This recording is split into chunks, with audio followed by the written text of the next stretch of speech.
Shalom, selamat pagi Bapak Ibu Saudara yang dikasihi Tuhan Yesus Kristus. Selamat kita berjumpa dalam renungan pada pagi hari ini. Bersyukur karena kasih kemurahan Tuhan yang selalu Tuhan nyatakan dan kita alami setiap hari. Sebelum kita mendengarkan renungan firman Tuhan, mari kita berdoa. Bapa di sorga, Bapa dalam nama Tuhan Yesus Kristus, kami bersyukur ya Allah, Tuhan kami yang ajaib dan berkuasa, yang Immanuel, karena kemurahan-Mu kami ada lagi di pagi hari ini. Kami bersyukur untuk anugerah-Mu. Kembali saat ini kami mau mendengar kebenaran firman-Mu. Urapi kami ya Bapa supaya kami mengerti dan mentaati setiap kehendak-Mu. Dalam nama Tuhan Yesus kami berdoa. Haleluya, amin. Saudara yang dikasih Tuhan, ayat firman Tuhan saat ini terdapat dalam kitab Keluaran pasal 2 ayat 5-6. Tertulis demikian. Maka datanglah putri Firaun untuk mandi di sungai Nil, sedang dayang-dayangnya berjalan-jalan di tepi sungai Nil. Lalu terlihatlah olehnya peti yang di tengah-tengah teberau itu. Maka disuruhnya hambanya perempuan untuk mengambilnya. Ketika dibukanya, dilihatnya bayi itu, dan tampaklah anak itu menangis. Sehingga belas kasihanlah ia kepadanya dan berkata, tentulah ini bayi orang Ibrani. Saudara yang dikasih Tuhan, insiden tabrakan truk secara sengaja terhadap kerumunan orang saat malam tahun baru di New Orleans, Amerika Serikat baru-baru ini menunjukkan betapa pelakunya tidak punya belas kasihan kepada orang lain. Kebencian dan pembunuhan secara aktif terhadap orang lain bukanlah ajaran yang dari Tuhan, sebab Tuhan itu penuh dengan belas kasihan dan kemurahan. Dan Tuhan mengajarkan kita untuk mengasihi. Dalam Kejadian pasal 2 ini, diceritakan tentang Musa yang baru lahir. Parasnya disebutkan cantik. Kata terjemahan cantik di sini menunjukkan arti bahwa paras Musa itu elok, indah atau tampan. Musa lahir dalam situasi yang berbahaya, sebab Firaun mengeluarkan peraturan untuk membunuh semua bayi dari bangsa Israel. Di dunia ini, saudara, ada saja orang-orang yang tidak punya belas kasihan. Seperti dalam konteks ini adalah Firaun. Dalam konteks keseharian kita, ada pemimpin-pemimpin yang otoriter. Di lingkungan sekolah, ada yang suka membuli. Di lingkungan tempat kerja, ada orang-orang yang bersikap jahat. Dalam situasi bagai buah si malakama itu, orang tua Musa membuat keputusan untuk menaruh bayi Musa dalam sebuah peti dan menghanyutkannya di sungai Nil menuju ke tempat pemandian putri Firaun. Kadangkala, saudara, ada situasi sulit di mana kita dilema untuk mengambil keputusan, tapi kita harus mengambil keputusan yang terbaik di antara yang terburuk. Berdoa dan bertindak hendaknya jadi bagian dari kehidupan kita.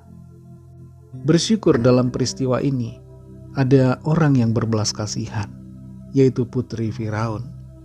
Dalam satu keluarga terkadang terdapat dua hal ini. Suami berbelas kasihan kepada orang lain, sementara istri tidak. Atau sebaliknya, istri berbelas kasihan, tapi suami tidak. Orang tua berbelas kasihan, sedangkan anak tidak punya belas kasihan. Atau juga sebaliknya, anak punya belas kasih, tapi orang tua tidak. Sikap dari putri Firaun untuk mengadopsi bayi orang Ibrani ini meluluhkan hati Firaun yang panas terhadap keberadaan bayi laki-laki Israel. Dan ia pun mengizinkan putrinya untuk memelihara bayi itu. Di sini kita dapat mengerti bahwa Tuhan bekerja dan menunjukkan belas kasihan melalui putri Firaun, sehingga nyawa Musa terpelihara. Dalam konteks peristiwa ini, saudara, ada satu pertanyaan. Mengapa Tuhan membiarkan Firaun berbuat jahat? Pertanyaan seperti ini, saudara, jangan membuat kita berusaha memframing bahwa Tuhan itu jahat dengan kejadian yang terjadi. Tapi kita perlu selalu mengerti bahwa Tuhan itu baik dan manusialah yang jahat. Kehendak bebas yang Tuhan berikan kepada setiap orang membuat tiap orang bisa mengambil keputusan, entah itu baik atau jahat. Jadi bukan Tuhan yang jahat, tapi manusialah yang mengambil keputusan jahat. Kalau kita jatuh dalam dosa, jangan salahkan Tuhan dan berkata, mengapa Tuhan jahat, membiarkan saya berdosa. Justru kita harus introspeksi diri, menyesal dan bertobat, karena kitalah yang lalai melakukan firman-Nya. Saudara yang dikasihi Tuhan, satu hal yang kita pelajari dari sini, milikilah belas kasihan kepada sesama kita. Dalam Amsal 14 ayat 21 dikatakan, siapa menghina sesamanya berbuat dosa, tetapi berbahagialah orang yang menaruh belas kasihan kepada orang yang menderita. Biarlah hati kita senantiasa dipenuhi dengan belas kasihan kepada sesama kita, dimulai dari dalam keluarga kita masing-masing. Mari kita berdoa. Terima kasih Tuhan Yesus, kami mengucap syukur untuk firman-Mu yang sudah kami dengar dan yang mengajar kami untuk memiliki hati yang berbelas kasihan, khususnya bagi orang-orang di sekitar kami yang membutuhkan keadilan, yang membutuhkan perhatian dan pertolongan. Pimpin kami Tuhan supaya kami bersikap benar, memiliki belas kasihan, tapi sekaligus juga tidak menjadi korban karena situasi yang seringkali mengundang belas kasihan dengan begitu mudahnya. Berikan kami hikmat untuk mengerti setiap keadaan dan bertindak yang tepat seturut dengan pimpinan Tuhan. Berkati kami ya Bapa sepanjang hari ini, pimpin kami dalam segala tugas aktivitas kami, agar apa yang kami kerjakan dan lakukan senantiasa mempermuliakan nama Tuhan dan kehidupan kami menjadi berkat kesaksian. Kami berdoa bagi yang sedang dalam keadaan sakit, lawatlah ya Tuhan, berikan kesembuhan dan pemulihan. Bagi yang sedang merindukan pekerjaan baru, berikanlah pekerjaan ya Tuhan yang terbaik.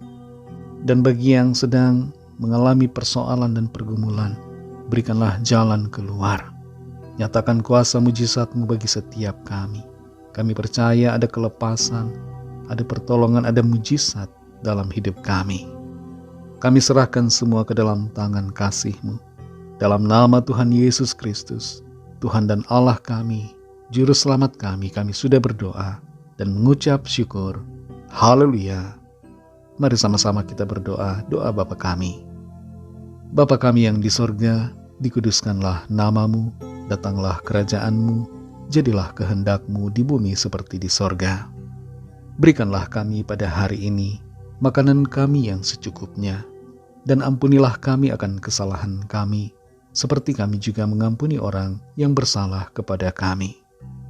Dan janganlah membawa kami ke dalam pencobaan, tetapi lepaskanlah kami daripada yang jahat, karena Engkaulah yang punya kerajaan dan kuasa dan kemuliaan sampai selama-lamanya. Amin. Terimalah berkat Tuhan. Tuhan memberkati engkau dan melindungi engkau. Tuhan menyinari engkau dengan wajah-Nya dan memberikan kasih karunia. Tuhan menghadapkan wajah-Nya kepadamu dan memberikan damai sejahtera. Berkat anugerah dari Allah Bapa, kasih karunia dalam Tuhan Yesus Kristus, dan persekutuan dengan Roh Kudus menyertai kita semua sekarang ini dan sampai Maranatha Tuhan Yesus datang kembali, dan bahkan sampai selama-lamanya. Dalam berkat nama Tuhan Yesus Kristus. Haleluya. Amin. Puji Tuhan, saudara yang dikasihi Tuhan, saya percaya firman Tuhan menjadi berkat dan kekuatan buat saudara semua, dan Roh Kudus akan menolong saudara untuk lebih lagi memahami kebenaran firman Tuhan dan hidup dalam kemenangan. Tuhan Yesus memberkati saudara semua. Sampai jumpa dalam renungan yang berikutnya. Haleluya.